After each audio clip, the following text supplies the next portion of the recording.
Olá, tudo bom? O nosso coração pode dar sinais que está enfraquecendo antes de algum problema grave se instalar. O problema é que alguns desses sinais são mais sutis e muitas pessoas nem percebem. É muito importante prestar atenção nos sinais e sintomas que o nosso corpo dá, principalmente quando a gente fala de um órgão tão nobre como o nosso coração. Eu separei aqui 10 dos sinais mais importantes para você prestar atenção. Fica aí até o final, que você não vai querer perder. Antes de começar, eu quero te perguntar se você já teve algum problema no coração, alguém da sua família já teve algum problema, né? Tem um histórico familiar. Você se preocupa com isso ativamente? Muda alguma coisa na sua alimentação, no seu estilo de vida para proteger o seu coração? Como é que isso funciona para você? Escreve para mim aqui embaixo nos comentários. Lembra de deixar a curtida no vídeo, isso é importante não só para esse vídeo aqui, mas mostra para o YouTube que você apoia todo o meu canal, isso é super importante para mim. Vamos começar então falando desses 10 sinais e sintomas que o nosso corpo dá, que o nosso coração não está funcionando muito bem. Claro que o primeiro deles com certeza é o cansaço e a fadiga, porque quando o coração está perdendo a força, quando ele não consegue trabalhar muito bem, o que acontece? Ele bombeia menos o sangue. Com isso, a gente tem menos oxigênio, menos nutrientes chegando nas áreas que precisam do nosso corpo. E com isso, a gente tem mais cansaço, né? Tem mais dificuldade de fazer atividades simples do dia a dia, subir um lance de escada, carregar algumas compras, fazer atividades que normalmente a gente faria. Esse cansaço acaba sendo um cansaço muitas vezes desproporcional àquela atividade. Então, se antes você subia tranquilamente um lance de escadas e agora você fica exausto, é uma questão para você se preocupar. Se nada mudou, se você não sofreu nenhuma doença recentemente, está convalescendo, se isso aconteceu do nada, pode ser um problema cardiovascular relacionado. Segunda coisa é um inchaço nas pernas e nos pés. A gente sabe que o coração, ele bombeia o sangue, né? Na verdade, é um músculo que bombeia o nosso sangue para as extremidades, para todos os órgãos que a gente precisa, mas quando esse sangue não está conseguindo ser bombeado de forma otimizada porque o músculo está mais fraco, é como se ele não tivesse a força necessária para voltar depois também, e ele acaba se acumulando nas extremidades. Esse líquido acaba extravasando e acaba ficando mais retido nos tornozelos, nas pernas e nos pés. E então muitas vezes você percebe isso quando você aperta ali o pé, a perna, e fica uma marquinha mais profunda, a gente chama de cacifo isso. E muitas vezes é um sinal de congestão venosa, um sinal de deficiência circulatória e pode estar relacionado com problemas do coração também. Outro sinal pode ser uma falta de ar constante e uma tosse persistente. Quando a gente fala em questões pulmonares, a gente pensa normalmente no trato respiratório.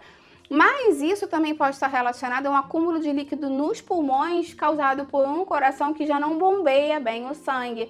Essa tosse seca com uma espuma rosada, aparece porque esse líquido começa a ocupar os alvéolos, então isso atrapalha as trocas gasosas, oxigênio, gás carbônico, e dá o que a gente chama de edema pulmonar, uma complicação grave de uma insuficiência cardíaca. O quarto sinal pode ser um ganho rápido de peso, e isso pode estar relacionado à retenção de líquidos.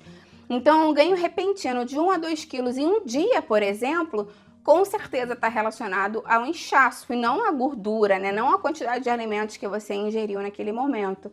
Então, por isso que muitos médicos, cardiologistas, pedem que o paciente cardíaco se pese todos os dias para acompanhar como isso tá, porque isso também pode ser um sinal de problema do coração. Um outro sinal é falta de ar ao deitar. Se você precisa dormir com um travesseiro a mais, ou se você sente falta de ar ao deitar, isso pode ser um sinal típico do coração enfraquecido, porque quando a gente deita, o sangue das pernas retorna para o tórax, o pulmão fica mais congestionado.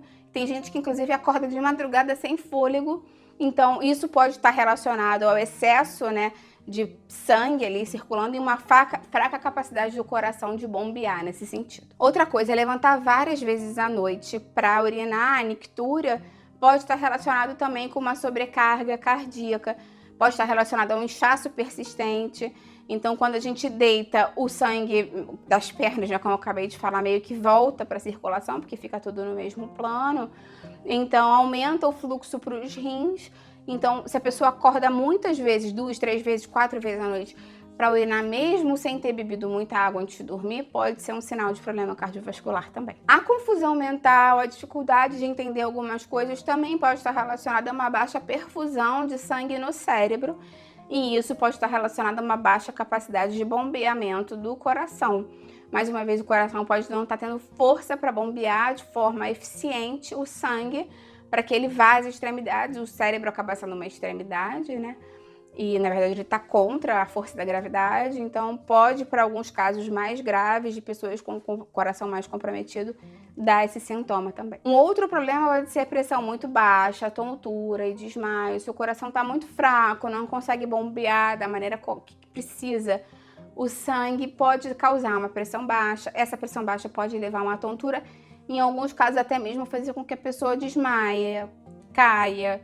Então isso tudo é muito perigoso e qualquer tipo de desmaio pode estar relacionado a um problema cardíaco e deve ser investigado. As veias do pescoço dilatadas também podem ser um sintoma de congestão venosa. Quando o sangue se acumula nessas veias jugulares, isso pode ser uma dificuldade do coração de bombear o sangue da maneira correta e é um sinal que também deve ser investigado. Outro sinal é a palpitação, aquela sensação de que o coração vai sair pela garganta, aquela sensação de sentir o coração no peito ou até fora do corpo, né? Pode ser um sinal de arritmia, fibrilação arterial e é uma das principais causas de insuficiência cardíaca e AVC. Se você tem palpitação, é muito importante que você vá ao médico, talvez ele peça um Holter para avaliar como está a sua pulsação ao longo do dia, a sua frequência cardíaca ao longo do dia. Não acha que não é nada, não, tá? Lembre de ir ao médico e fazer os exames corretos. E existem algumas coisas no dia a dia que você pode fazer para melhorar a saúde do seu coração. Uma delas é melhorar a pressão arterial, mantê-la controlada abaixo de 12/8, vai garantir uma boa saúde do seu coração, das suas artérias. Controlar o açúcar do sangue também é muito importante para você controlar a sua parte circulatória e a parte do seu coração também. Claro que controlar as gorduras do sangue, colesterol e triglicerídeos é super importante, porque se você tem muita quantidade de gordura nas veias, nas artérias, prejudica o fluxo sanguíneo e pode piorar a saúde do seu coração. Se mexer é muito importante, fazer exercício físico, não ser uma pessoa sedentária, ser uma pessoa ativa no dia a dia, vai ajudar a melhorar o seu coração também. Além disso, é claro que evitar o fumo, reduzir o álcool também ajuda, porque esses dois são bem tóxicos para o nosso coração. Então, reduzir ou eliminar esses dois agentes tóxicos vai favorecer a saúde do seu coração. Manter o seu peso corporal saudável vai evitar uma sobrecarga no seu aparelho cardiovascular. E é bem importante fazer os seus check-ups, verificar como está a sua tireoide, verificar como estão os seus hormônios, ajudam de forma indireta o seu coração também. Você tem tomado esses cuidados com o seu coração? Você verificou algum desses sinais ou mais de um? Escreve para mim aqui embaixo nos comentários, eu vou adorar ver o seu comentário. Lembra de deixar a curtida no vídeo, isso me ajuda muito, e compartilha com quem vai gostar, com quem precisa. Vamos juntos ampliar essa corrente do bem. É isso que eu quero aqui com o canal. Até a próxima, tchau, tchau!